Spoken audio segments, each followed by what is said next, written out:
Good morning everyone, ito po ang inyong lingkod, si Pastor Welcamia mula po dito sa Winnipeg, Manitoba, Canada. Welcome po sa Winnipeg Unida Christian Church online worship service.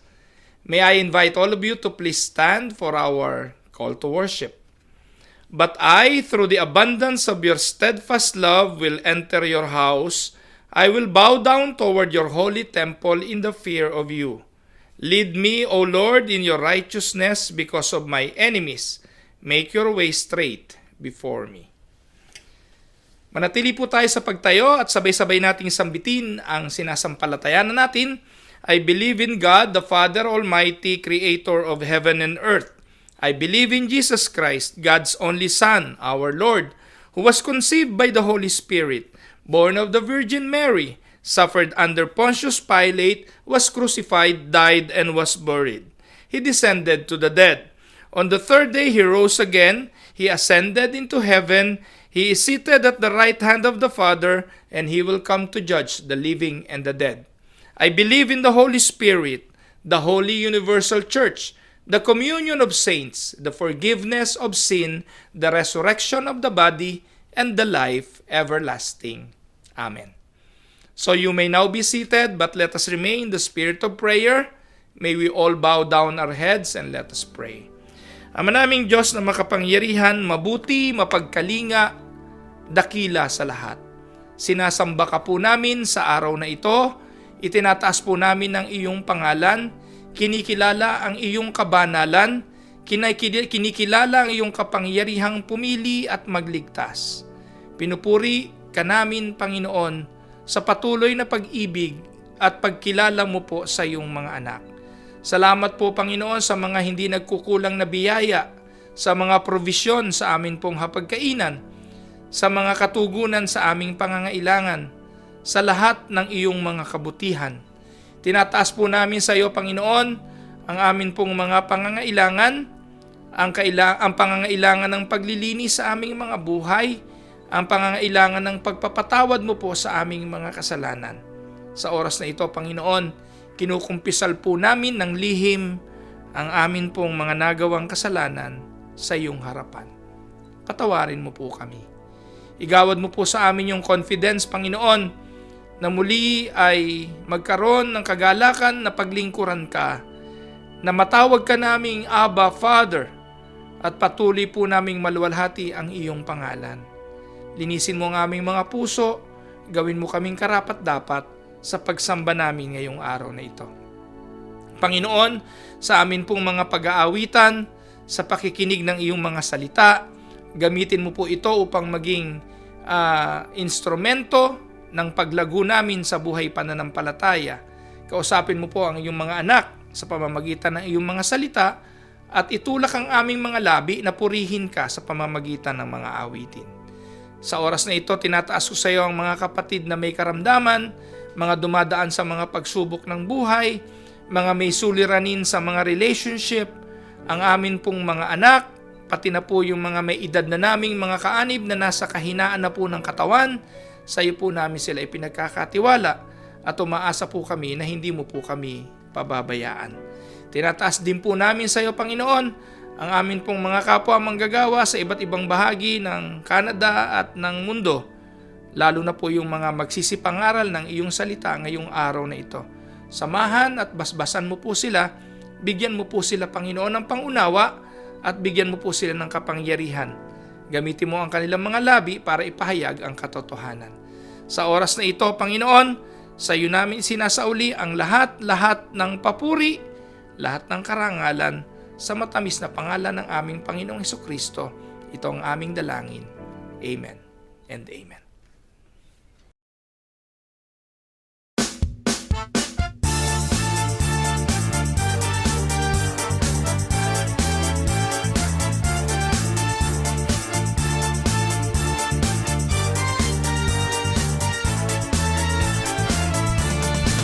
Ako'y magpupuri sa Panginoon, ako'y magpupuri sa Panginoon, ako'y magpupuri sa Panginoon. Purihin natin ang Panginoon.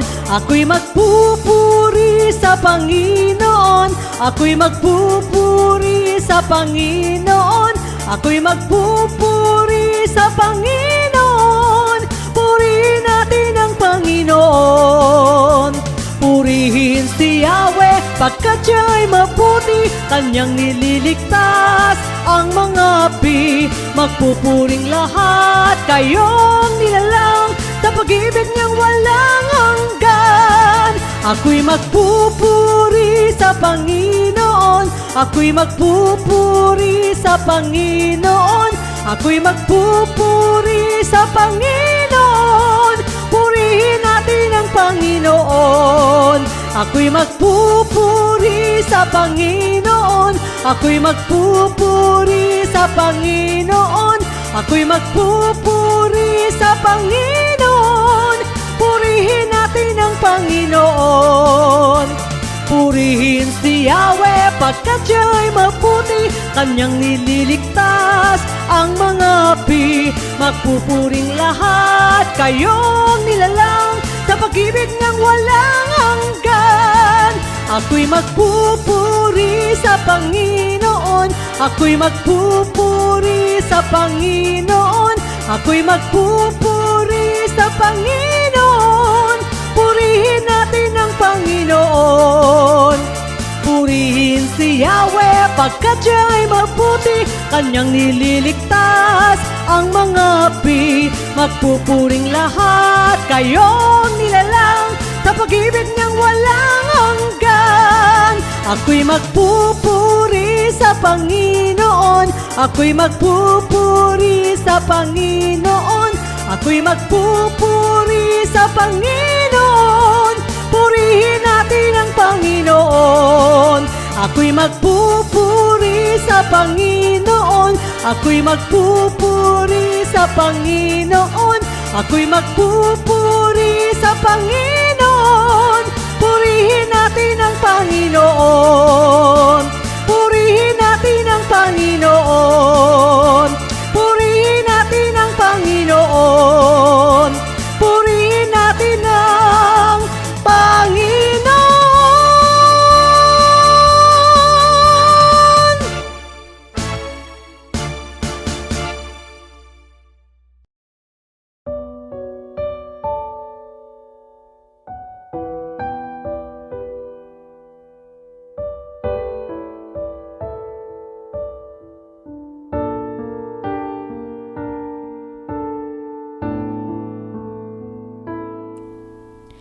Bakit nga ba pinupuri kita?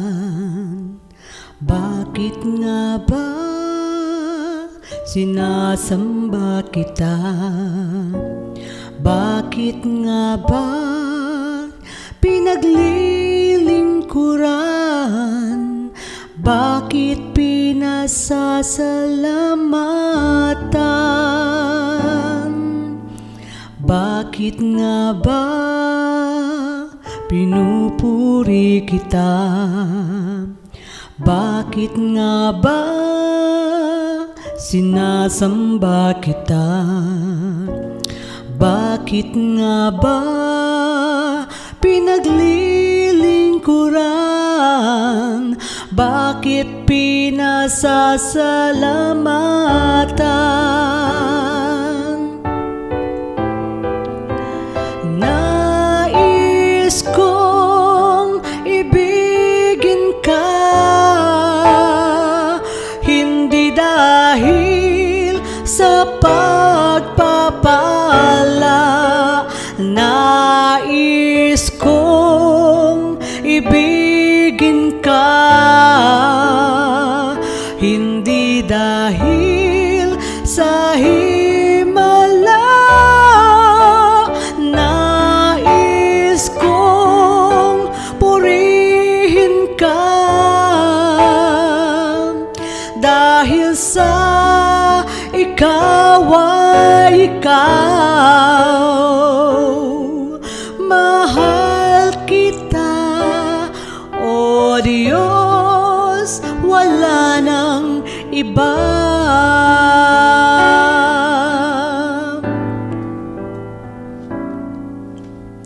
Bakit nga ba pinupuri pinupuri kita.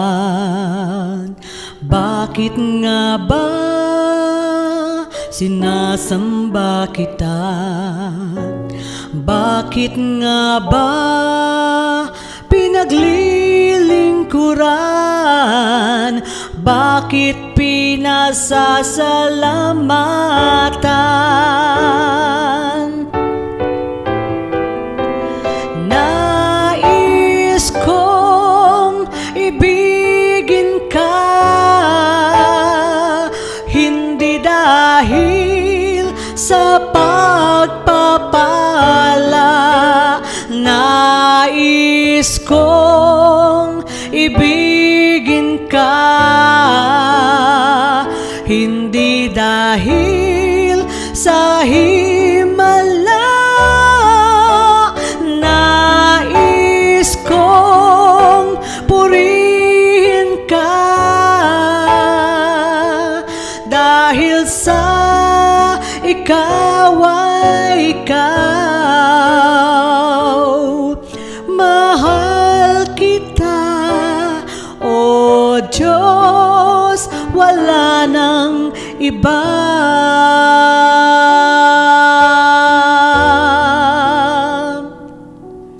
Mahal kita, O Diyos, wala nang iba.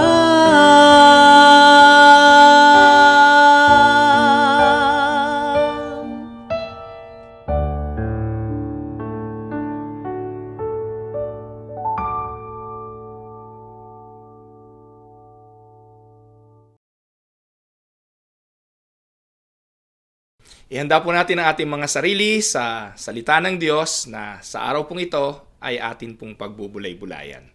Ang pamagat po ng ating pag-aaral ngayong umaga ay bawal na pag-ibig. Siguro nagtataka po kayo, di ho ba ang pag-ibig ay ine-encourage? Sa Biblia, ang Diyos ay pag-ibig. At ang mga nagsisiibig sa Diyos ay dapat kakakitaan din ng pag-ibig sa kapwa. Malalaman daw po ang ating patotoo sa bilang mga anak ng Diyos sa pamamagitan ng ating pag-ibig.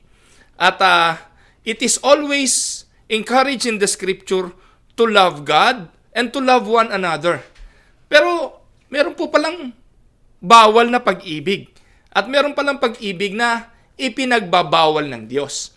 At sa araw pong ito, hindi naman po sa nakikiuso tayo dahil ang month ng February ay pagdiriwang ng pag-ibig. Hindi naman tayo nakiki-Valentines.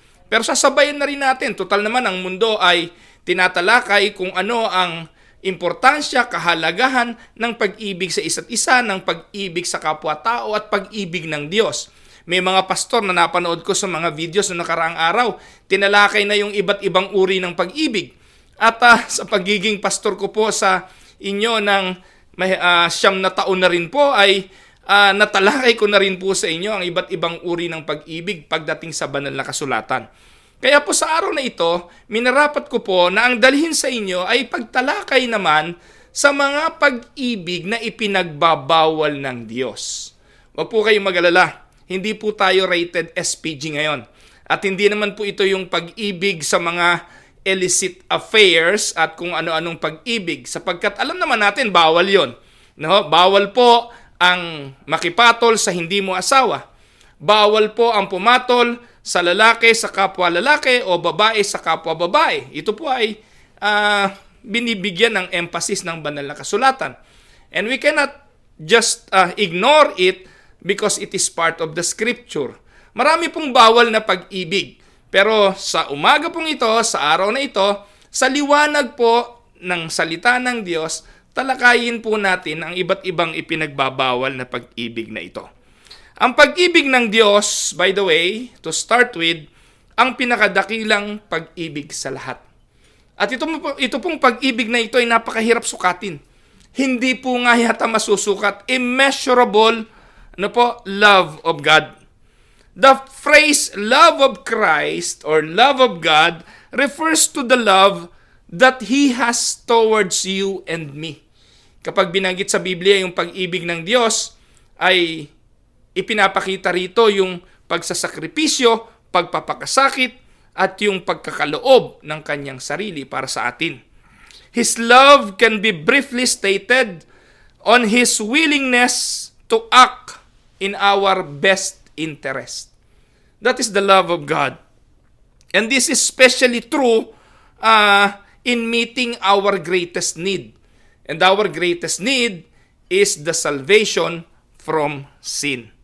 So though Christ Jesus, being God in nature, existed from the beginning of time with God the Father and the Holy Spirit, He willingly left His throne in heaven to become a man.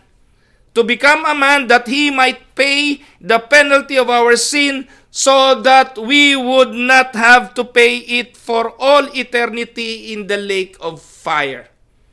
And that is the gesture of the great love of God. John 3:16 is one verse that can prove the love of God when He gave His only begotten Son para bayaran ang ating mga kasalanan. So sometimes people may give their lives willingly to ones they deem as worthy, like a friend, like a relative, like a spouse or children, or somebody whom they love. Pero ano man ang sabihin natin, hindi po natin kayang tumbasan ang pag-ibig ng Diyos dahil ang kanyang pag-ibig ay ibinigay niya hindi sa kanyang mga kaibigan, kundi ibinigay niya ito sa kanyang kaaway. Christ's love extends to those most unworthy of it. Kaya He willingly took the punishment of those who tortured Him, who hated Him, who rebelled against Him, and cared nothing about Him. Those who were most undeserving of His love, He gave the most He could give to those who deserve it the least. Ikaw at ako na tumanggap ng biyayang kaligtasan, bunga ng redemptive work of the Lord Jesus Christ on the cross, marapat po mga kapatid na mamuhay tayo sa kabanalan bilang pasasalamat po natin sa kaligtasang ating tinanggap sa Diyos. This is God-like love, not man-like love. This is the love of God. Alam niyo po mga kapatid, sa panahon natin ngayon, ang definition ng love is no longer L-O-V-E, but L-U-S-T. That is how the world define love. Ano po? Pag pinag-usapan ng pag-ibig, lagi sinasabi, sana all. Kapag nakakakita po tayo ng mga magsing-irog na sweet, ang sinasabi ng lahat, sana all. Kapag nakakakita tayo ng matagumpay na relationship ng mag-asawa, sana all. When it is all pertains to the relationship of man to man, relationship, yung reciprocal, ibig sabihin, tumatanggap ka at nagbibigay ka, ang tawag po doon, sana all. Pero pagdating naman doon sa pag-ibig ng Diyos na ibinigay ang kanyang buhay and yet sa kabila nun, hindi pa rin siya tinanggap, hindi pa rin siya pinaglingkuran, hindi pa rin siya pinag-ukulan ng reciprocal love, ano po tawag doon? Hindi po ba? So, madalas narinig natin yung mga katagana na pinaasa. Ano po? Tinawagan, tinatawagan, pero hindi nililigawan. Ang tawag doon, paasa. Meron pong pinaasa, hindi pinakasalan. Hindi po ba? Masyado pong marupok ang mga pagmamahal na alam natin, lalo na po sa mga makabagong henerasyon. Kumusta naman po tayo?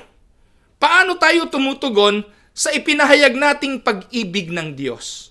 Sa ipinakitang pag-ibig ng Diyos to the point na inibig niya tayo noong tayo'y mga makasalanan pa. Nung tayo'y mga kaaway pa niya, how do we respond to that love of God? Alam niyo po, napakadali namang tumugon sa tanong na yan eh. Pwede tayong magbigay ng mga paraang alam natin kung paano iibigin ng Diyos. Pero ang tanong, ano ang object ng iyong pinakamalalim na pag-ibig? What is the object of your true love? At kanino ito nakaalay? Kanino nakaalay ang iyong pinakamalalim na pag-ibig? Be honest. The Lord demands first place. The Lord demands top priority when it comes to our love. Pero kumusta po talaga tayo? Suriin natin sa kaibuturan ng ating mga puso. Gaano natin kamahal ang Diyos? Sa gabi pong ito mga kapatid, ayoko pong mag-akusa. Ayoko pong magturo at sabihin ganito ang mga pag-ibig na meron kayo. Siguro po ang pinakamagandang gawin natin, sa halip na ating dikdikin ang ating mga puso, akusahan ang ating mga puso na tayo ay umiibig sa ibang bagay sa halip na sa Diyos, tingnan na lang natin yung anggulo. Ano ba yung mga maling pag-ibig na ipinagbabawal ng Diyos sa kanyang mga salita? At marahil sa pag-aaral natin ng mga bagay na ito, baka imula tayo, dalin tayo sa tunay na pag-ibig at pagmamahal. Baka sa pamamagitan ng pag-aaral ng mga maling pag-ibig na ito, ay itulak tayo sa pagkaunawa kung ano talaga ang tunay na pag-ibig na ninanais ng Diyos na ating matutunan. Pwede ba yon? Alam niyo po, hindi ako madalas gumawa ng ganitong klase ng pag-aaral Kasi naniniwala po ako, minsan hindi naman natin dapat aralin yung mali para matutunan yung tama. Maganda po aralin natin yung tama, wag natin yung pakialaman yung mali. Pero minsan, yung sinasabi mo ng sinasabi yung matuwid, sinasabi mo yung tama, sinasabi mo yung naaayon sa salita ng Diyos, pero minsan, hindi po natin naiintindihan kung ano talaga ang tunay na kahulugan. Kaya susubukan ko po ngayon, sa halip na aralin natin kung ano ang tunay na pag-ibig, aralin natin yung mga bawal na pag-ibig. So tingnan po natin, ano po ang mga bawal na pag-ibig. Bago yon, puntahan muna natin ang talatang ating pagbubulayan. Ang sabi po sa John chapter 13 verse 1. Now before the feast of the Passover, when Jesus knew that his hour was come, that he should depart out of this world unto the Father, having loved his own which we were in the world, he loved them unto the end. And this is the love of Jesus. The love of Jesus was everlasting. The love of Jesus is up to the end. Yun po sinasabi ng talata. Having loved his own which we were in the world. Sino yun? Tayo yun. Yung kanyang mga pinili, yung kanyang mga inibig. He loved them unto the end. Kaya sabihin mo sa sarili mo, ang pag-ibig ni Jesus sa iyo ay hanggang dulo. Ang pag-ibig ng Panginoon hanggang sa walang hanggan. At ito po yung pag-ibig na atin pong pinag-aralan at binanggit kanina. Ngayon po aaralin natin ano yung mga ipinagbabawal niyang uri ng pag-ibig. Bawal na pag-ibig, number 1, the love of self. Anong masama sa loving oneself? Masama ho bang ibigin ang sarili?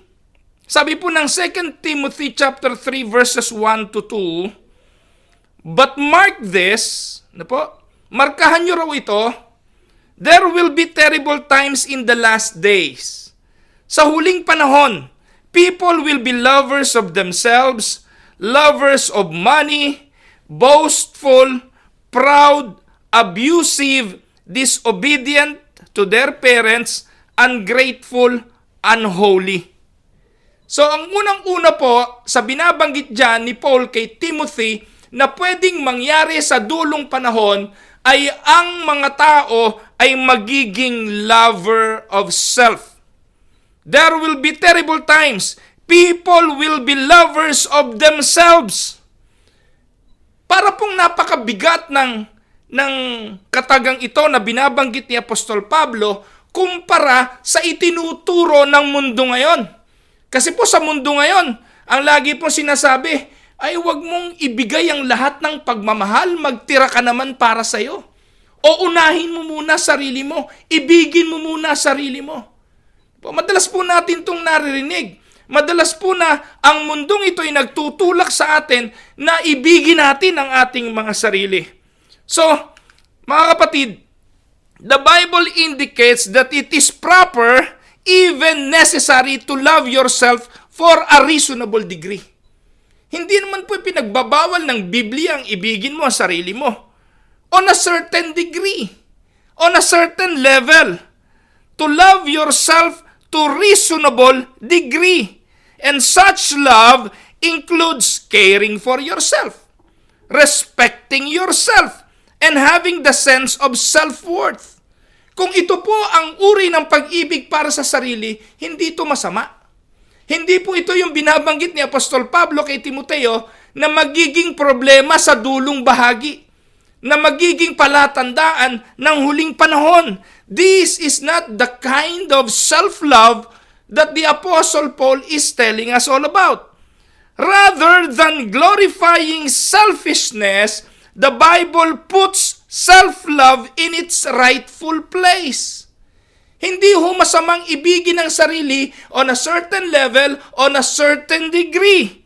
Sabi nga, kapag ang bunga ng pagmamahal sa sarili, covetousness, katulad ng binabanggit po kanina sa talata, kapag ang bungay boasting, kapag ang bungay pride, kapag ang bungay blaspheming, being disobedient to parents, unthankfulness, and unholy, ito na po yung maling pag-ibig sa sarili. Nakuha niyo po ba mga kapatid?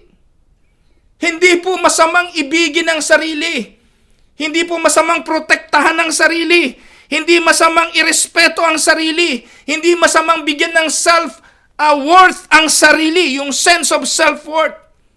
Pero mga kapatid, kung pagiging makasarili na magtutulak na sa iyo sa pagiging blasphemous, covetous, boastful, punong-puno ng pride, being disobedient and unthankfulness and unholy, then yung pagmamahal mo sa sarili, sobra-sobra na.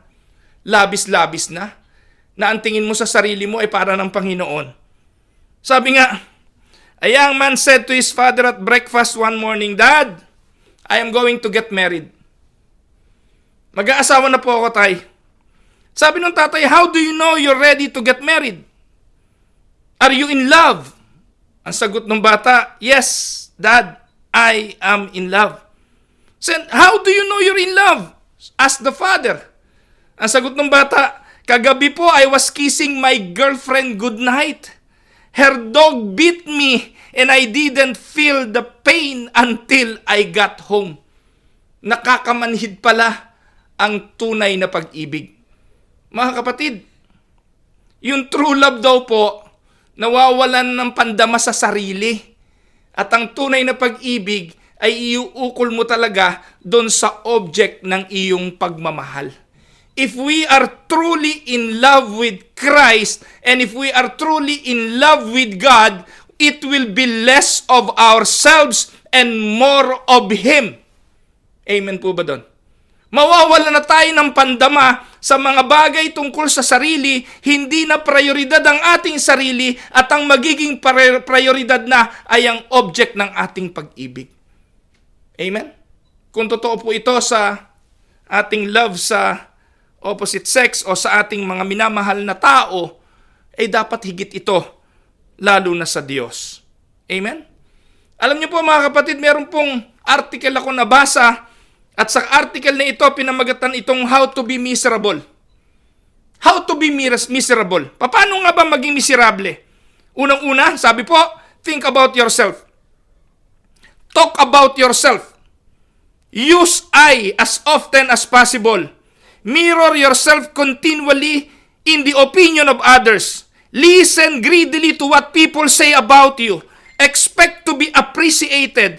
Be suspicious, be jealous and envious, be sensitive to slights, never forgive a criticism, trust nobody but yourself, insist on consideration and respect, demand agreement with your own views on everything, sulk if people are grateful to you for favors you have shown them, and never forget a service you have rendered. Shirk your duties if you can. Do as little as possible for others. Kapag ginawa niyo raw po ang lahat ng yan, you will live a very miserable life. Pero in order to live a very miserable life, isa lang po ang pwede niyong gawin. Ibigin mo ang sarili mo ng higit kahit kanino. You may have heard the story of two friends, dalawang magkaibigan, na nagtagpo para kumain ng hapunan. Nag-meet sila sa isang restaurant. Ang bawat isa sa kanila ay nag-request ng fish fillet. Nag-request sila ng fish fillet. And after a few minutes, the waiter came back with their order. 2 pieces of fish.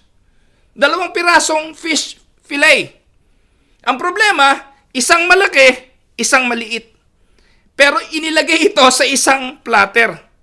So immediately, one of the men proceeded to serve his friend. So placing the small piece on a plate ng kanyang kaibigan, he handed it across the table.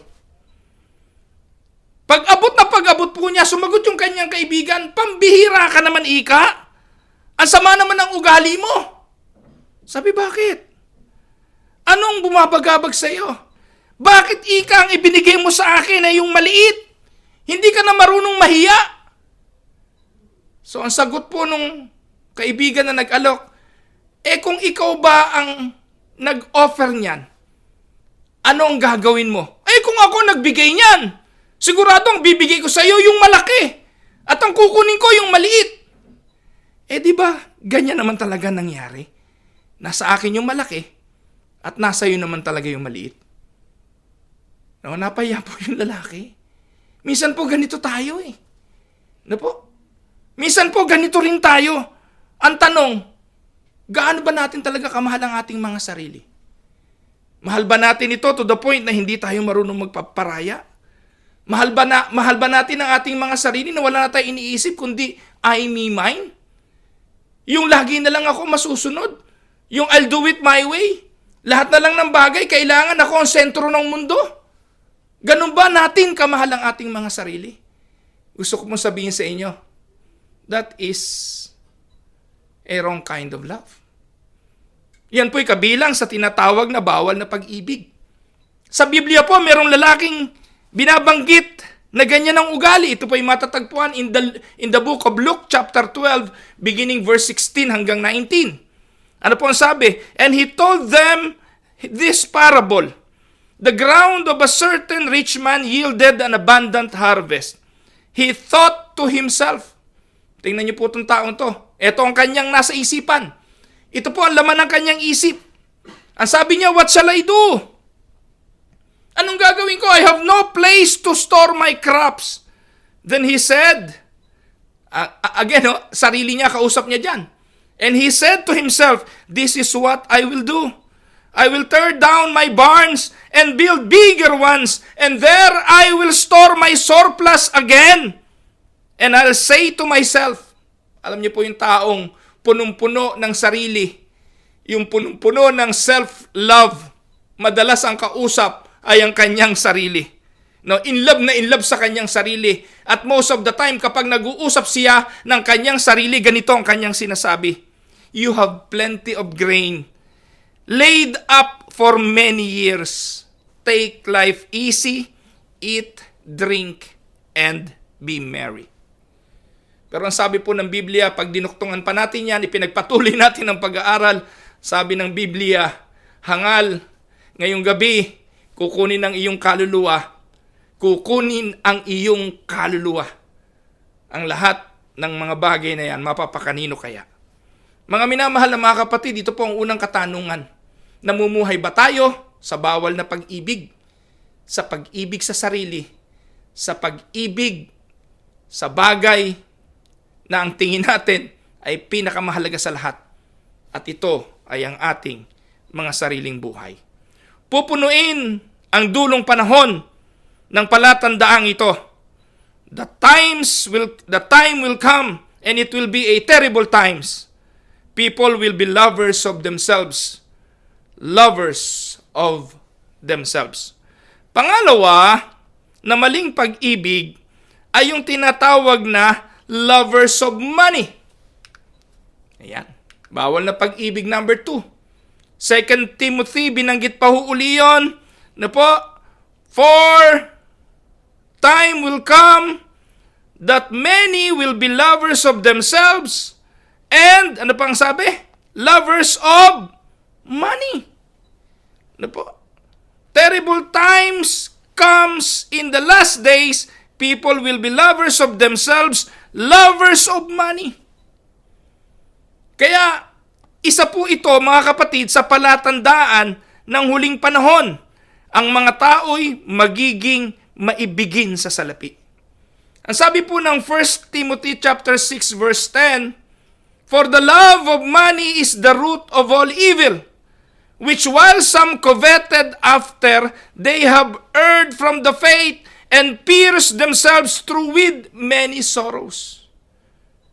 Ang pagmamahal sa salapi ang ugat ng maraming kasamaan, ng lahat ng kasamaan. Sabi po dyan. At ito po'y nagdadala ng maraming matinding kalungkutan. Alam niyo mga kapatid, napakaraming sakit sa mundo.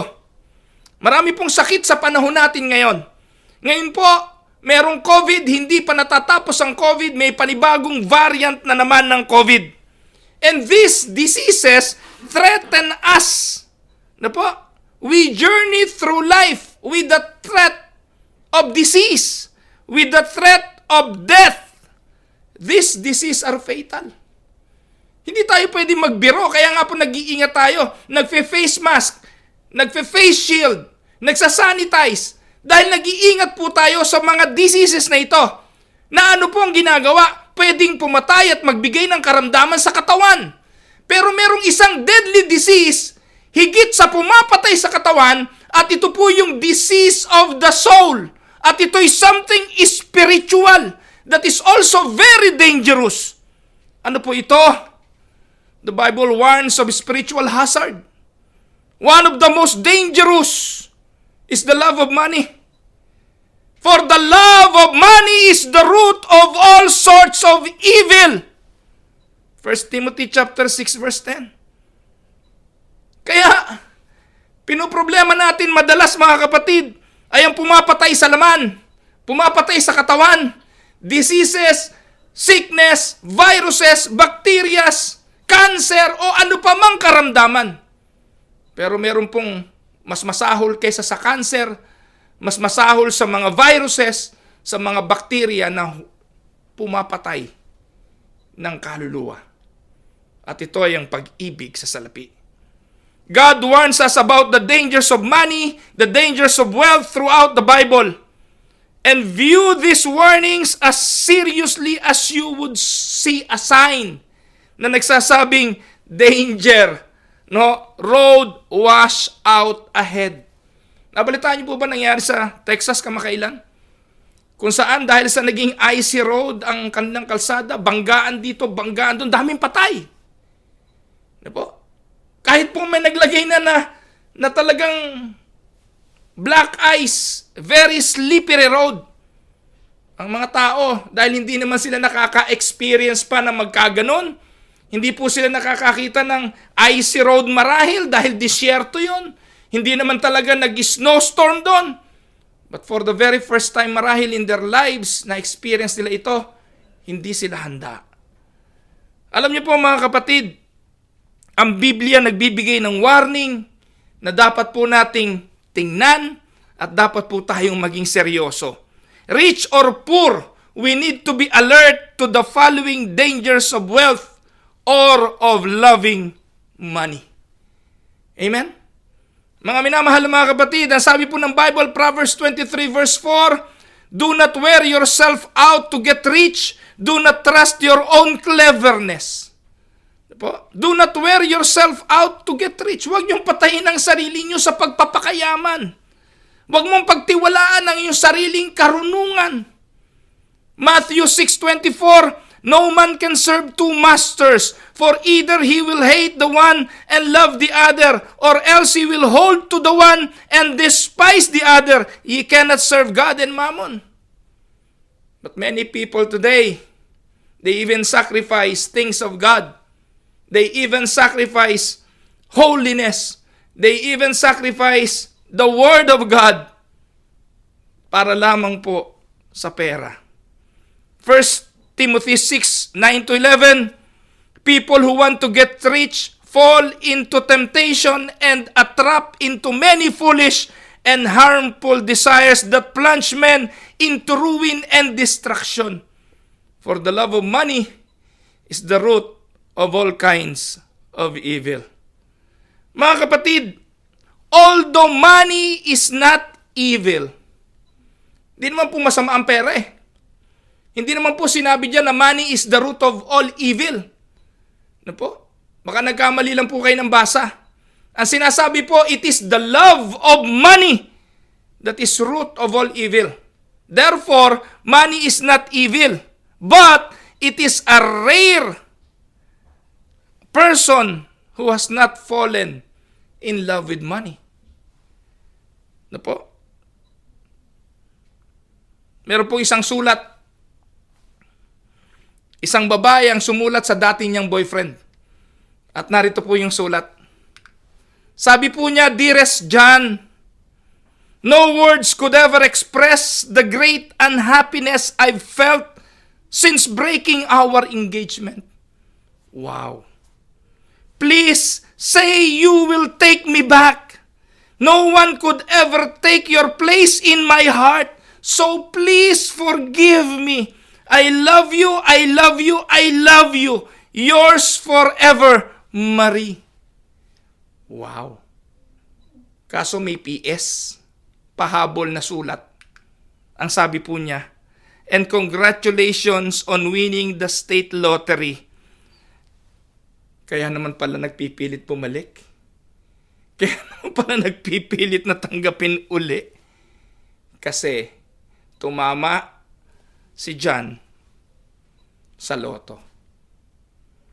Mga minamahal na mga kapatid, where your treasure is, there will your heart be also.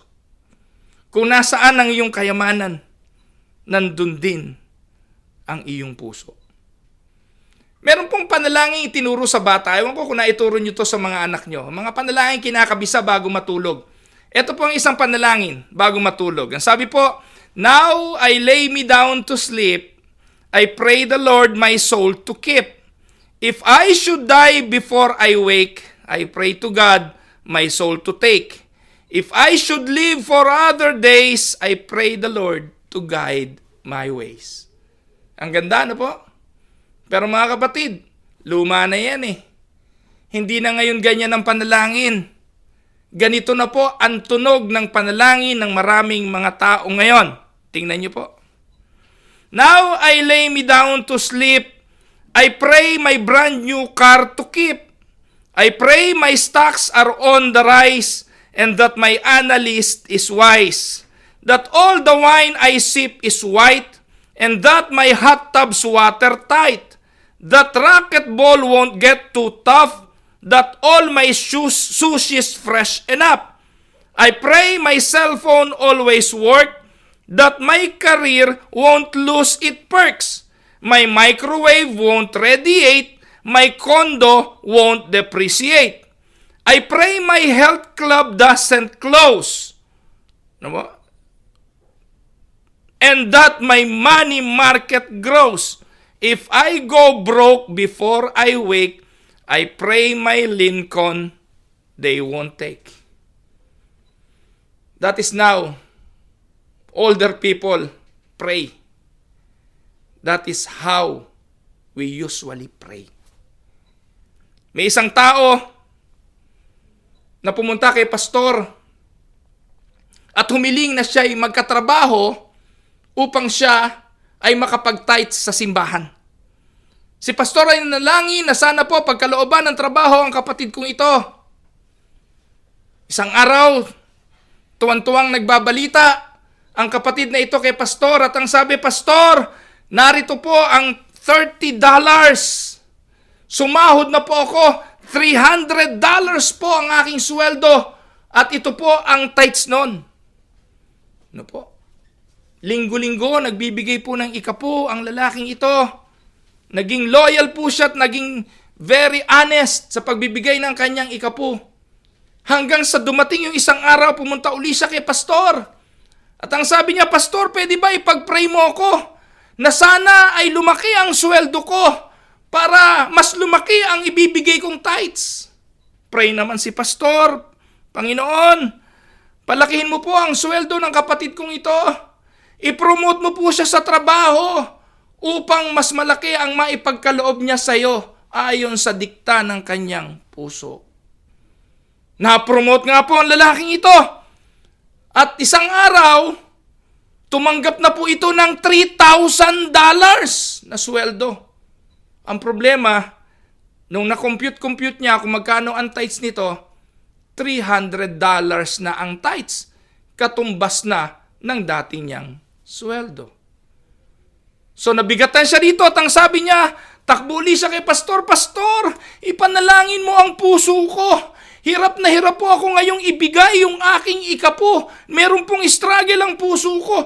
At nahihirapan po akong ibigay. Mabuti pa po nung araw, nung maliit ang sweldo ko, na ibibigay ko talaga lahat ng para sa Panginoon. Ngayon po, there is a struggle in my heart. Please pray for me. Ang ginawa po ni Pastor, tinawag yung kapatid at ang sabi, kapatid, let us pray. Sabi ni Pastor, Lord, my brother here is having trouble obeying you. Lord, his problem started when you began blessing him so much financially. Lord, I pray to you, bring providential circumstances into his life that will reduce his salary back to where it used to be so he can once again obey you.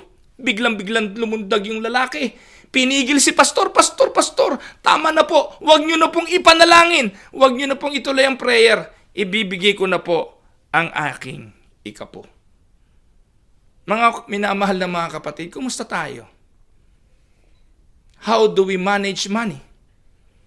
Alam niyo po na hindi ako madalas mag-sermon ng tungkol sa pera, sapagkat gaya nung araw na patunayan ko na po sa inyo na ang simbahan kailanman hindi magkukulang. Unahin natin yung mga kailangan sa kaluwalhatian ng Diyos, ang biyaya ng Diyos hindi magkukulang. When we started Winnipeg Unida, sabi ng iba, sabi ng ibang mga kritik, saan kayo kukuha ng pera? Saan kayo kukuha ng pampasweldo sa pastor? Ngayon po mga kapatid, talaga naman, sumusweldo ng maayos si Pastor Camia. Ang dami nating pera. No? Pinagyayaban ko po, madami tayong pera. Totoo naman. Ang biyaya ng Diyos ay nag-uumapaw. Sabihin nyo siguro, Pastor, mo sabihin marami tayong pera, baka hindi na naman magbigay ang kapatiran. Mga kapatid, mali kayo ng pananaw. Dahil yung natutong magbigay, yung may pusong magbigay, hindi mo kayang pigiling magbigay. Amen po ba? At yung nagmamahal sa Diyos at hindi importante at hindi mahal ang pera higit sa Diyos, ibibigay ang para sa Diyos. Kaya ako po mga kapatid, kailanman hindi ako natakot na hindi ako susweldo bilang pastor. Ngayon po napakaraming mga simbahan, napakaraming pastor ang hindi na raw sumusweldo dahil wala nang ipampasweldo yung simbahan. Nakakalungkot naman. Ano po? Bakit po kaya ganun? Alam niyo po mga kapatid, importante na maintindihan ng bawat isang mananampalataya na ang pera'y katiwala lang tayo o katiwala lang tayo ng Diyos tungkol sa pera.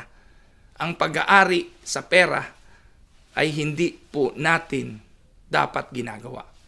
Sapagkat ito ay pag-aari ng Diyos, ipinadadaan lang sa ating mga kamay kung saan niya gustong gamitin para sa kanyang kaluwalhatian. Tandaan po ninyo, everything don't last. Things don't last. And things don't satisfy. Amen? Minsan nga po, akala natin kapag nagkaroon tayo ng gano'n, satisfied na tayo. Ano po? Hindi po ba kayo nagtataka kung bakit yung mga iPhone, taon-taon, may bago? Wala namang masyadong difference. Wala namang masyadong pagkakaiba. Pero bakit taon-taon gumagawa sila ng bago? Para po bigyan ng dissatisfaction ang puso ng mga tao. Because human beings have a tendency to always be dissatisfied. We always want something new. And we always want the latest trend. Amen? So, if money satisfies, ang tanong, how much does it take in order to be satisfied? Ang sagot natin lagi dyan, just a little more. No one preoccupied with money ever feels they have enough. Para po itong treadmill. Ito po'y endless cycle ng kawalang kasiyahan. Amen? Naalala niyo po ba si Lot?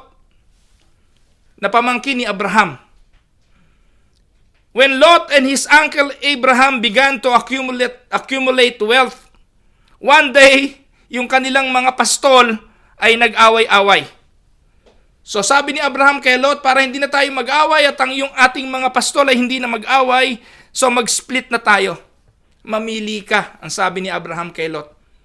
Pumili ka ng iyong gustong lupain. At yung matitira, doon ako. Kung ano mapili mo, doon ka. So katulad din po yan mga kapatid, nung dalawang magkaibigang umupo na meron dalawang fish fillet. Siyempre, ang unang pili siya, ano pipiliin niya? Ang piliin ni Lot ay ang pinakamagandang parte ng lupain. When Abraham suggested they split, Lot chose the well-watered plains of Sodom and Gomorrah. And this is a mistake. His mistake was, he said, that's a good place to raise a cattle. Ang pagkakamali niya, pinili niya ang lugar na yon sapagkat ang lugar na yon ay magandang lugar para magpalaki ng mga baka. Magpalaki ng mga alagang hayop. Nalimutan ni Lot na ang lugar na yon ay hindi magandang lugar para magpalaki ng anak. Nasakripisyo ang importanteng bagay sa kanyang buhay dahil sa paghahangad niya ng pagdami pa ng kanyang kayamanan. And we know the rest of the story. Ang kanyang asawa dahil sa pag-ibig sa Sodom and Gomorrah naging posting asin. Ang kanyang mga anak natuto ng sodomistic life sa Sodom. Can you imagine? Sinipingan ng sariling ama. Anong klaseng mga ugali meron ang mga anak na ito? So though Sodom was a good place to raise a cattle, he never thought about whether it was a good place to raise a kid or children. Mga kapatid, how many people get a job offer or promotions or opportunity which requires a move and they jump on it without ever looking kung ano ang consequences nito. Lot moved to Sodom wealthy. He moved to Sodom a prince. But he left Sodom with nothing, a pauper. Everything he lived for was destroyed and gone in an instant by a hail of stone and fire. Ganun kadali, ang inipon ng matagal ay pwedeng mawala. Kaya ang pag-ibig sa pera, ang pag-ibig at pagkagahaman dito, nauuwi lang sa wala. We can fall in love with things and give them our hearts. They will take their toll on our mind's perception and they will steer the direction of our will. And we may even leave this world as a prince, but we will enter the next world as a pauper. You cannot store treasure in heaven. If heaven is not your final destination, you cannot store wealth in heaven. Pero mga kapatid, kung ikaw ay ligtas, kung ikaw ay binigyan ng pananampalataya sa Panginoong Jesucristo, natutunan mo at nalaman ng daan ang katotohanan at ang buhay, siguradong langit ang punta mo. At kung pupunta ka sa langit, sa tuwing magbibigay ka ng iyong offering sa offering plate, bago mo to ibigay, bumulong ka ng simpleng panalangin. At ganito po ang simpleng panalangin na ituturo ko sa inyo. Every time na may iuhulog ka sa offering plate, sabihin mo, see you in heaven. Every time na i-click nyo yung money transfer, yung inyo pong offering sa atin pong bank account bago nyo i-click, sabihin ninyo ang simpleng panalangin, see you in heaven. Every hour you invest in serving God will be reaped in eternity of reward. You cannot outgive God. And that applies here on earth as well as in eternity. Don't love money. Maling pag-ibig yan. Ang pag-ibig sa salapi, ang ugat ng lahat ng kasamaan. Amen? Pangatlong maling pag-ibig o bawal na pag-ibig. Number 3, love of praise. John chapter 12 verse 43, ano po ang sabi? For they love the praise of men more than the praise of God. They are lovers of self, conceited, no, puno ng pride. Gusto nila yung papuri ng tao. Mga minamahal na mga kapatid, encouraging words are fine. But praise is like perfume. It is okay to sniff it a little, but don't swallow it. Yan daw pong papuri parang pabango. Okay lang yan, papatak-patak. Pakonti-konti. Pero hindi po yan iniinom, hindi po yan tinutungga. Marami pong mga tao lasing na lasing sa papuri. Gustong-gusto ng mga papuri. Alam niyo po, there are two kinds of people. Those who do the work and those who take the credit. Pero ano sabi ni Indira Gandhi? Try to be in the first group. There was less competition in the second group. Amen? Let us work behind the scenes and not just up on the stage. Amen? Ang papuri ay napakaganda. Ang papuri ay mabuti. Kung paminsan-minsan. Ang papuri ay nakaka-encourage. Kung paminsan-minsan. Pero kung hindi ka na nagtatrabaho nang hindi ka pupurihin, aba, iba na po yun. When someone praises me, I get a lovely warm glow inside and feel great. And they say that the quickest way to get around someone is to flatter them. And you have probably enjoyed being praised in your time also. Maybe you've also had the slightly uncomfortable experience of being praised for something you thought was just doing your job, or for doing something perfectly ordinary and unremarkable. Mga kapatid, sino ba naman ang gustong ma-criticize? Nobody wants to be criticized all the time and only told what they don't do well. Yung constant criticism can feel like bullying, and if you never get any positive feedback, you can fall into self-doubt and despondency. Kaya okay din naman yung papuri. Okay din namang magbigay ng papuri. Okay din namang tumanggap ng praises at papuri. But, eto na yung but, as with all things, it's the balance that counts. This is not just common sense, mga kapatid. Ito po'y research. At ano po ang sabi ng research? Research tells us that excessive and constant praise can actually be damaging to self-esteem and personal effectiveness. Wow! Kaya kayo pong mga magulang, pakinggan niyo po ako. Huwag pong lahat ng bagay pinupuri niyo mga anak ninyo. Sa konting kibot, papuri, konting kibot, papuri. Bakit po? Katulad ng droga, ang papuri nakaka-addict. Alam niyo po mga kapatid, noong dekada 80, the so-called self-esteem movement, ito po came to prominence noong dekada 80, umabot ito hanggang dekada 90. At ano po ang sinasabi nitong self-esteem movement? Ano po? The theory ay ito. Sabi po, if a little praise is good, then a ton of praise must be even better. Sabi nila, kung yung konting papuri ay mabuti, yung yung toneladang papuri, mas maganda.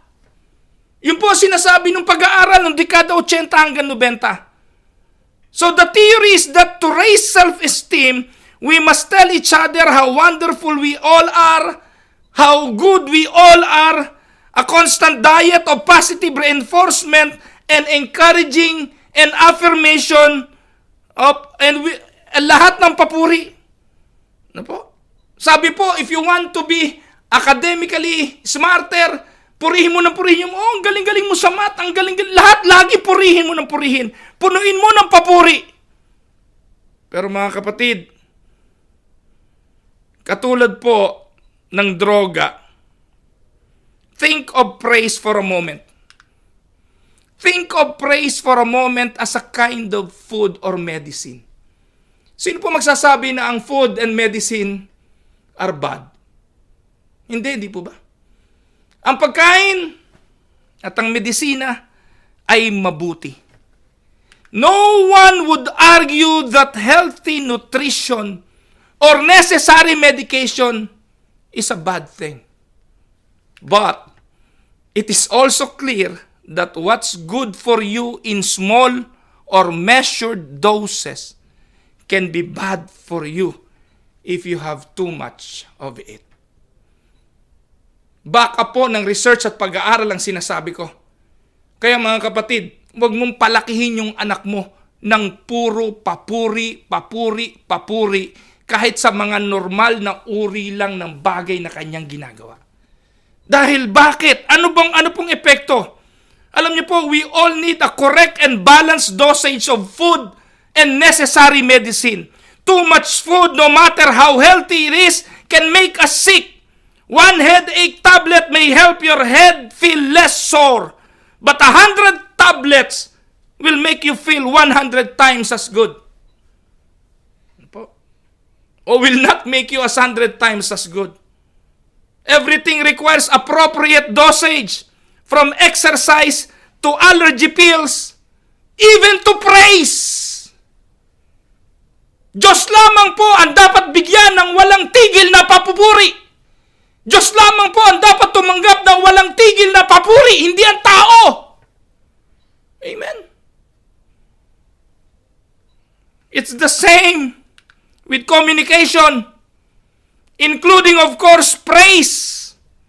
Including praise. What strength of dose is required to praise?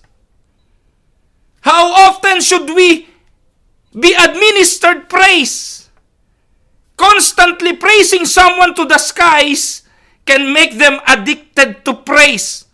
And addiction to praise can be very destructive in its way as any other addiction.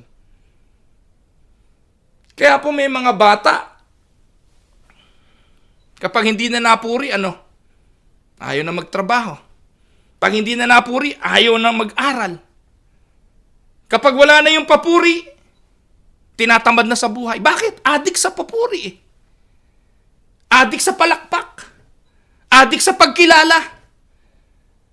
Kaya mga kapatid, hindi ko sinasabing wag niyong purihin ang anak niyo kung nakakagawa ng extraordinaryong bagay.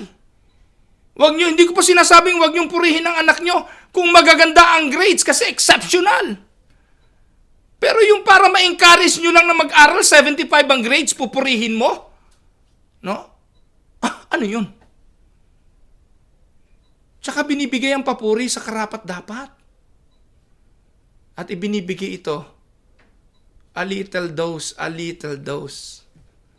Hindi po ginagawang adik sa papuri. It's a little understood fact that too much praise can be really bad for children. It can really be bad for you and for me. In a study na ipinablish noong 1998 sa Journal ng Personality and Social Psychology, sabi po, children were rewarded for simply doing their own thing, like drawing, playing, and so on. But when the rewards were discontinued, the children tended to lose interest in the activity. Kasi ang nagmo-motivate nga lang lagi ay papuri.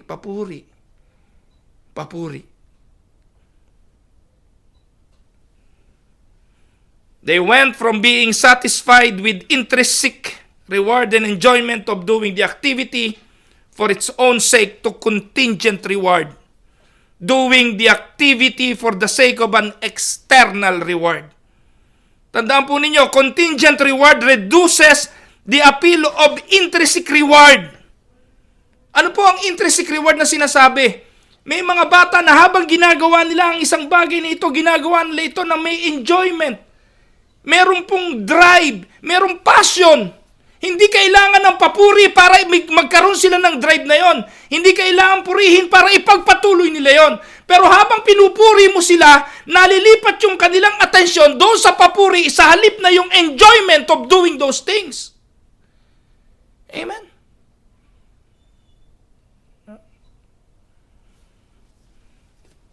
Alam niyo po mga anak ko, alam nila yon. Ang tatay nila, pupurihin lang sila sa mga extraordinaryong bagay.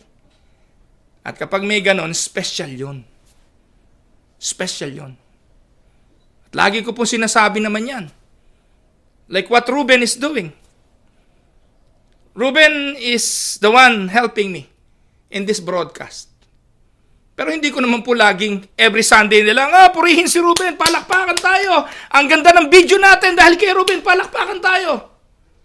No. Kasi po nakakakuha naman ng enjoyment si Ruben while doing this. At ginagawa ito ni Ruben dahil sa kanyang pagmamahal sa Diyos. Hindi para sa papuri. Kaya hindi ko siya bibigyan ng papuri dito. Ganon din po tayo. Kapag laging ganon, ang motivation natin ay purihin at bigyan ng karangalan, mga kapatid, wag natin kalimutan. Kaya natin nagagawa ang mga bagay na ito ay dahil lang sa lakas na kaloob ni Kristo. Amen? May isang pag-ibig na bawal na dapat nating tandaan.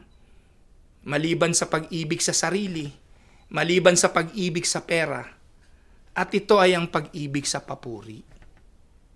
Amen? So expecting praise for doing things can pretty soon make the things seem not worth doing at all if you don't get the praise. Kasi sinanay. But there is an even bigger danger in becoming addict to praise. Na po, sa pag-aaral, they found that giving too much praise to work or socializing with friends or being polite in public sent the message that what they were doing was out of the ordinary. Minsan po mga kapatid, yung mga ginagawa, kahit na anong ginagawang kabutihan, kahit na po anong ginagawang bagay, kung ginagawa naman ito ng ordinary na sa kanya yon, wag yun ang bigyan ng papuri. Kasi po nalilipat na ang atensyon sa kagustuhang gawin ito doon sa atensyon ng papuri dahil ginagawa ito. Nakuha niyo po ba ang gusto kong sabihin? This is not to say that we shouldn't acknowledge positive changes in people. But overdoing the praise can be dangerous. This is because if we imply that something is exceptional, then that makes it the exception to what is actually normal. Amen? Constant praising me for saying good morning or opening the door for someone implies that it is very extraordinary. At madalas, kasasanayan na kaya natin ginagawa ito ay dahil pupurihin tayo. Paano kung hindi ka purihin? Nasa na ang motivation para gawin ito? Kaya po maraming tao, ayoko na nga gawin yan, di naman ako napapansin eh. Ayoko na nga gawin yan, di man lang ako napasalamatan eh. Kasi ito yung mga taong nasanay na lahat ng ginagawa, konting kibot, pinupuri. Nakuha niyo po? Nakaka-addict ang praise. At iyan ay ginagawang bawal na pag-ibig ng marami. Tandaan po ninyo mga kapatid, we don't want healthy behavior to be seen as exceptional. We don't want healthy behavior. Like, po at opo, pagbubukas ng pinto, common courtesy, those are healthy behavior. But there is nothing exceptional to that. para gawin mo pang big deal yun at I praise you for opening the door for me. Simple thank you is enough. But not praising the person for the healthy behavior. Amen? Sana naintindihan niyo mga kapatid. Pangapat, bawal na pag-ibig number 4, love of world. 1 John chapter 2, 15 to 17, sabi po dyan, do not love the world or the things in the world. If anyone loves the world, the love of the Father is not in him. For all that is in the world, the lust of the flesh, the lust of the eyes, and the pride of life is not of the Father, but is of the world. The world is passing away, and the lust of it, but he who does the will of God abides forever. The first thing we ought to notice in this text is John is making 3 related but separate contrast. May 3 contrast po na binabanggit dito si John. Una, sabi po niya, love for the world versus love for God. Ito'y totoo. Marami po ngayong mga tao na mahal ang mundo at ang mga bagay ng mundong ito kesa sa mahal ang Diyos. Look at your priorities. Look at your bank account. Look at the things that you do. Look at your schedule. At malinaw at naguhumiyaw na nagsasabi ang mga ito kung sino ang mas mahal natin. The first is the love for the world versus the love for God. 1 John 2:15, do not love the world or the things of the world. If anyone loves the world, the love of the Father is not in him. John here is stating that if you love the world, you do not love God.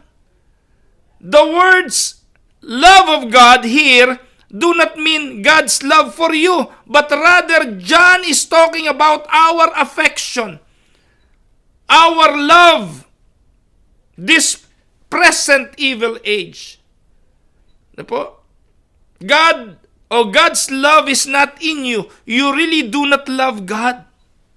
Sabi po, Jesus said it this way, no one can serve 2 masters. Either we will hate the one and love the other, or we will be loyal to the one and despise the other. You cannot serve God and mammon. You cannot serve God and the world. You cannot serve God and money. You cannot serve God and wealth.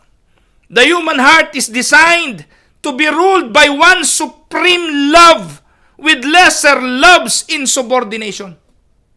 Ulitin ko mga kapatid. Ang puso ng tao ay nakadisenyo na umibig sa isang makapangyarihan at ibigin ito at ang lahat ng natitirang pag-ibig ay dapat nakailalim sa unang pag-ibig na ito. So Jesus said, Jesus is not saying you cannot love many things. Hindi naman po sinabing Diyos na lang iibigin, ang asawa hindi, ang mga anak hindi, ang trabaho hindi, ang mga bagay na natitira hindi. Hindi naman po ganun eh. Jesus is not saying you cannot love many things because you can. But your heart is so designed by Him that it can only have one love that rules them all. Yung pong nagro-rule sa iba pang mga pag-ibig mo ay walang iba dapat kundi ang Diyos. All your other loves will subordinate themselves to the ruling love of your heart. Kung sino ang ruling love of your heart, lahat ng ibang pag-ibig mo nasa ilalim nito. Kaya kung ang sino ang pangunahin mo, nasa ilalim lang ang ibang pag-ibig mo. Ngayon ang tanong, Diyos ba ang pangunahin? Kung ang Diyos ang pangunahin, lahat ng nasa ilalim dapat subordinate to the love of God. But the sad thing is, if we are going to look at our activities, if we are going to look at our bank account, if we are going to look at our calendar, our minds and our heart, lalabas na hindi ang Diyos ang una. The opposite of love of the world is to love God. You can't supremely love both. Pero madalas sinusubukan natin eh. Ang isang paan natin nasa mundo at ang isang paan natin ay nasa pag-ibig sa Diyos. Imagine mong maglakad ka na ang isang paa ay nasa mundo, isang paa ay nasa Diyos. Kaya marami pong tao ngayon mga sakang kung maglakad. Kalahati sa mundo, kalahati sa Diyos. So we cannot do that. Jesus is saying we cannot love both. It's either we love the one and hate the other. Pangalawa, world's desire versus the Father's desire. The second contrast can be found in verse 16. John states it is the world's desire versus the Father's desires. For all that is in the world, the lust of the flesh, the lust of the eyes, and the pride of life is not of the Father, but is of the world. So the desires which John says are worldly desires. Yung worldly desire, iba yon sa tinatawag na desire of Christ or desire of God. Again, we return to the word lust. And hopefully you can see that worldliness is not primarily about behavior. Our problem has been that we think of worldliness as how we appear or how we act. Tandaan po ninyo, worldliness comes from something else called desires. It's about what you put your hope of longing in. Ang tanong, nasa ang iyong pag-asa? Nasa ang iyong longing? It is either God or the world. Where is your desire? What is this word lust? Alam niyo po, lust is more than just one thing something. Lust is something intensely desirable. It is longing. It is craving. Kaya nga po ang sabi po ng Bible, ano po? For all that is in the world, the lust of the flesh, meaning the craving of the flesh, the craving of the eyes. Ito po, mga kapatid, ang hinahanap ng marami sa atin. Ito po. Longing, craving. Sabi po, too long for this world is manifested in these three ways. Desire of the flesh, desire of the eyes, and the pride of life. And all this longing for the world, John calls love for the world. And he contrasts that with the love of the Father, which can also be described as a longing for the heart of God. Ang tanong, how do I know I love God? Because your heart cannot rest except in Christ. And there is a longing for Him. Amen? Pangatlong bagay, the temporality of the world versus the eternality of God's will. This is the third contrast in the book of John. This contrast doesn't mean o doesn't seem to be parallel contrast. Can you imagine? Ikumpara mo ba naman yung temporality of the world sa eternality of God's will? Hindi po ito parallel, hindi po ba? In the first two, we have the love the love of the world opposed to its love for God. On the second contrast, the desires of the world are opposite of the desires of God. Pero sa John, in verse 17 of John, it says the world is coming to an end. Whereas the person who does God's will lives forever. How does the temporality of the world parallel as an opposite to God's will? Mga kapatid, it doesn't fit. It doesn't fit. Doing God's will must be contrasted with something in John's mind.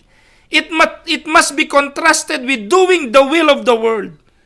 And God will endure, and so those who do God's will. But those who follows the world and the world's will or the world's agenda will perish. The question is, Whose will are you going to follow? Kaninong kalooban ang iyong susundin? The temporality of the world or the eternality of God? Whom will you follow? Are you following the world's agenda? John would advise us not to answer too quickly. There is a definite contrast between following the world's agenda and following God's agenda. And may God help us all to see it. Amen? Buksan sana ng Diyos ang ating mga mata.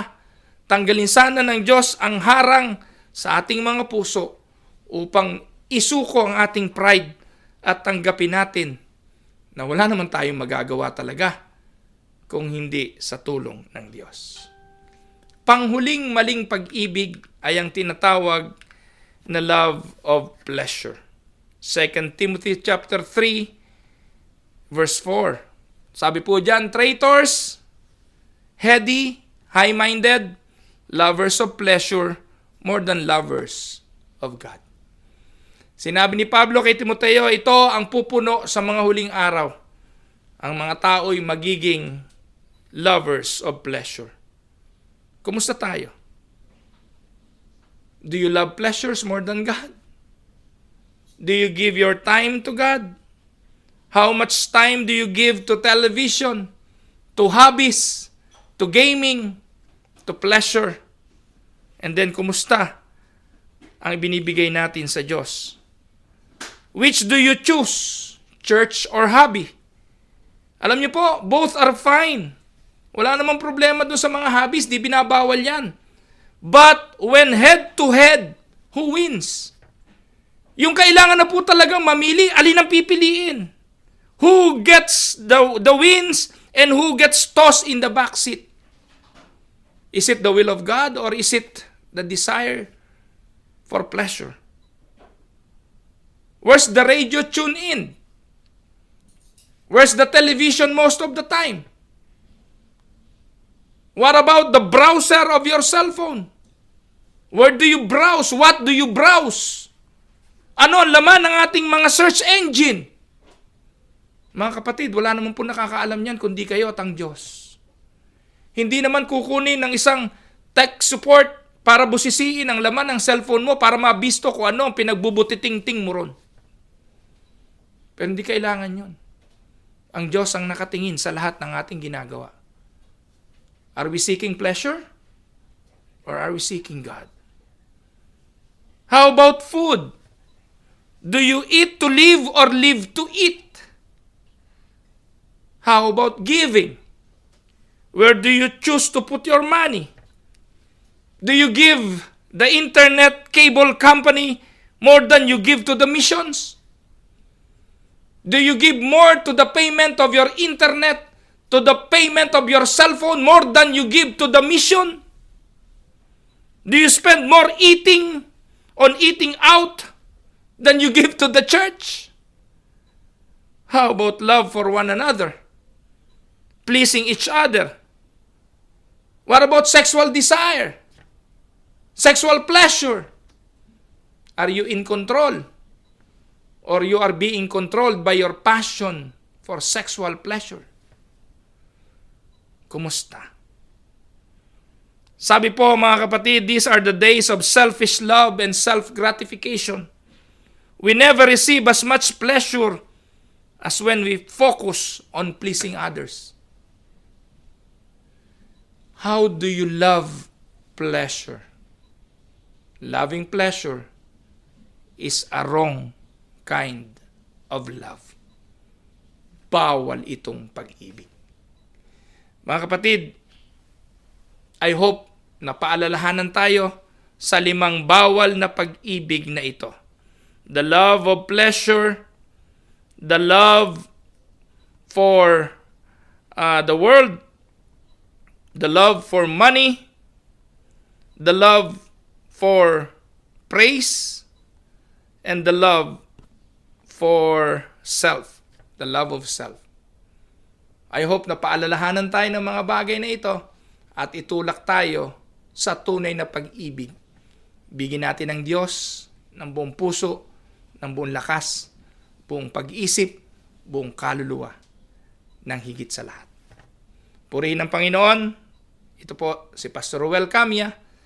Ang Diyos ng pag-ibig, ang Diyos na nangako, ay ang Diyos na tumutupad sa kanyang mga pangako.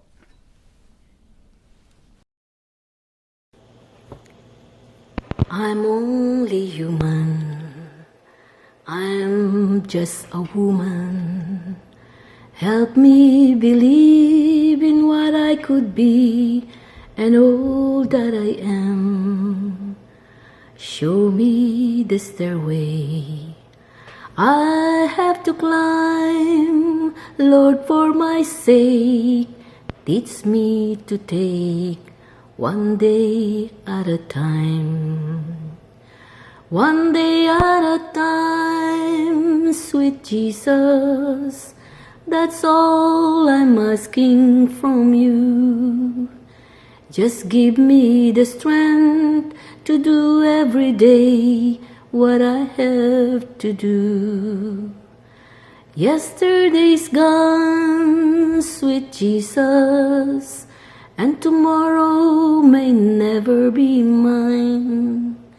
Lord, help me today, show me the way, one day at a time. Do you remember when you walk among men? Jesus, you know if you're looking below, it's worse now than then.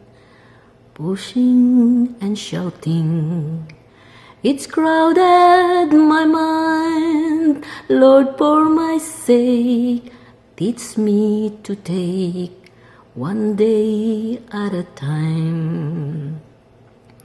One day at a time, sweet Jesus, that's all I'm asking from you.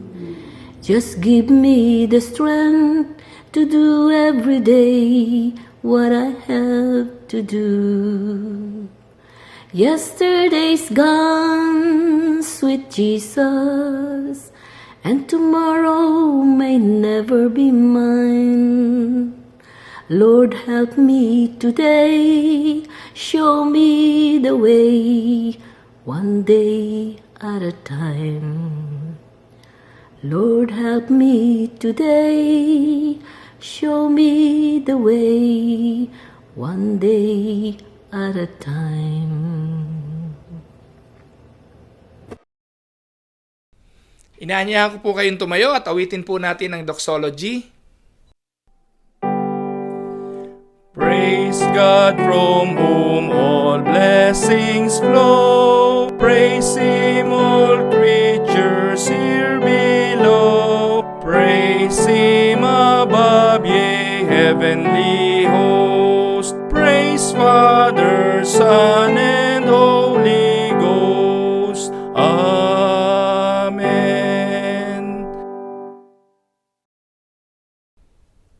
Tayo po ay manalangin. Ama naming Diyos sa makapangyarihan, maraming salamat po sa iyo pong mensahe ng mga salita ng buhay. Salamat din po sa mga mensahe ng awit na amin pong mga inawit. Salamat din po, Panginoon, sa patuloy na pagsubaybay, pakikisa ng iyong mga anak sa amin pong gawain. Bagamat kami po'y hindi magkakasama physically, alam namin sa Espiritu na iisang Diyos ang aming sinasamba na kasakasama namin at kami nagkakaisa sa diwa ng pagsamba.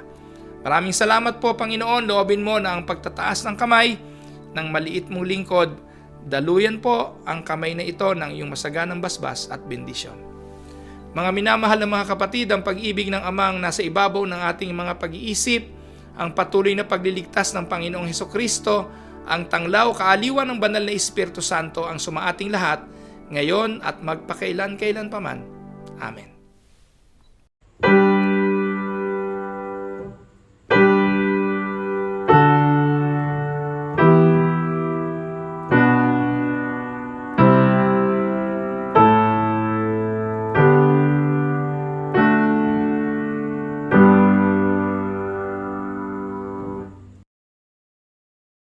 Marami pong salamat mga minamahal na mga kapatid sa patuloy niyo pong pakikiisa sa atin pong gawain every Sunday. Gusto ko lang pong ibalita ang ilan sa mga kaganapan sa atin pong simbahan. Patuloy po ninyong subaybayan ang Tinig ng Pag-asa. Ito po ay mula Lunes hanggang Biyernes. Kung napansin po ng ilan sa ating mga taga-subaybay, ang inyo pong lingkod ay tumatalakay na po ng mga doktrina at kung nais nyo pong malaman at hindi nyo po hutiyak yung doktrina ng ating simbahan, subaybayin nyo po at ito po ang nagiging series ng ating pag-aaral ngayon sa Tinig ng Pag-asa. Pag-araw naman po ng Miyerkules ng gabi ay meron po tayong prayer meeting. Ang naging tagapanguna po natin noong nakaraang linggo ay ang Friends of the Cross Small Group. Sa susunod pong Miyerkules, hindi po ako sigurado. So, i-announce na lang po natin sa susunod na mga araw. Basta po dumalo po kayo every Wednesday po ito, 7:30 po ng gabi via Zoom. At gusto ko po kayong imbitahan kasi po nakakalungkot na yung mga taga-Amerika, meron po sa Pilipinas, meron pong taga iba-ibang mga lugar ay dumadalo po ng prayer meeting natin. Samantalang yung mga nandito sa Winnipeg, parang hirap na hirap po tayong dumalo. So, please do join na po. I will be sending the link ng Zoom. I-click nyo lang naman yon and you can join. 7:30 po yun ng gabi. So, ganun din po mga kapatid. Nagpapasalamat po kami sa inyong patuloy na pagsuporta sa gawain ng simbahan financially. Gaya po ng binanggit ko, ang Diyos ay mabuti sa kanyang iglesia.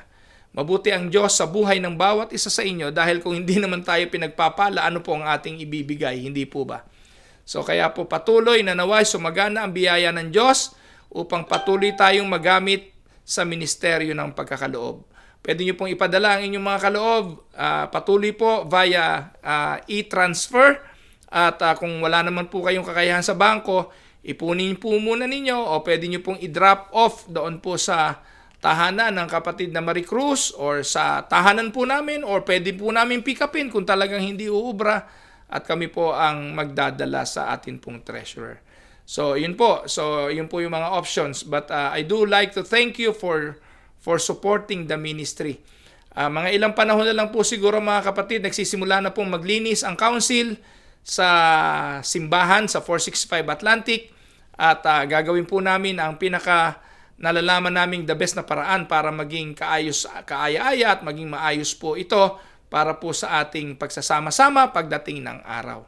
So talaga pong hindi pa natin, bagamat alam kong sabik na ang bawat isa para sa pagtitipon sa lugar na yon, hanggang ngayon po ay pinagbabawal pa, only 10% are allowed and hindi pa ho pinagdidesisyonan ng konsilyo na gawin natin ang ating pong pananambahan doon sapagkat marami pa hong mga bagay na dapat nating ayusin.